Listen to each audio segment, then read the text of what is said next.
इंदुमती अपने पिता के साथ हिमालय के जंगलों में रहा करती थी। एक दिन अचानक जंगल में बहुत तेज़ी से बारिश होने लगी।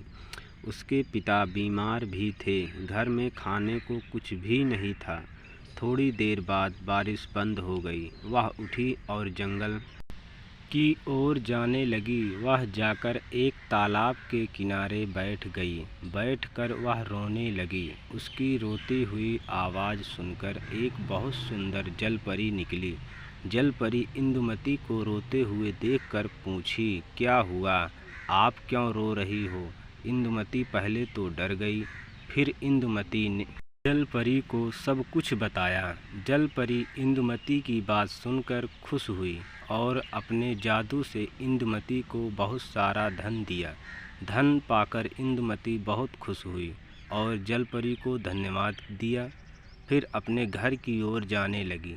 वह घर पहुंचकर वह अपने पिता का एक अच्छे अस्पताल में इलाज करवाया। अब उसके पिता ठीक हो चुके थे।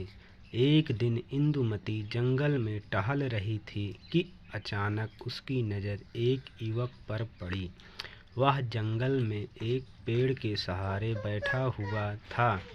वह युवक के पास गई और बोली, आप कौन हो? युवक इंदुमती को देखकर बोला, मेरा नाम युवराज है। मैं रॉयल इंडस्ट्रीज का मालिक हूँ। मैं इस जंगल में घूमने के लिए अपने दोस्तों के साथ आया था, लेकिन मैं उनसे बिछड़ गया हूँ। अभी तक मेरा कोई भी दोस्त मुझे नहीं मिला है। इंदुमती युवराज की बात सुनकर बोली, आप चिंता ना करो, आपके दोस्त आपको मिल जाएंगे।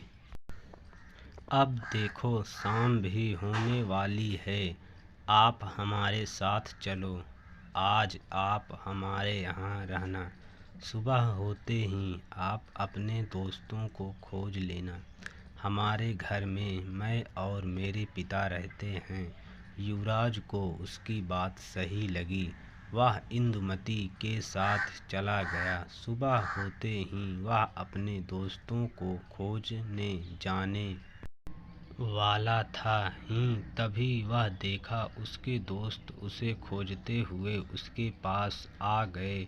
वह अपने दोस्तों को पाकर बहुत खुश हुआ। युवराज को इंदुमती बहुत अच्छी लगी थी। उसे इंदुमती से प्यार हो गया था। वह इंदुमती से और उसके पिता से बात करता है। इंदुमती भी उसे पसंद करती थी। फिर उसके पिता ने उन दोनों की शादी करवा दी।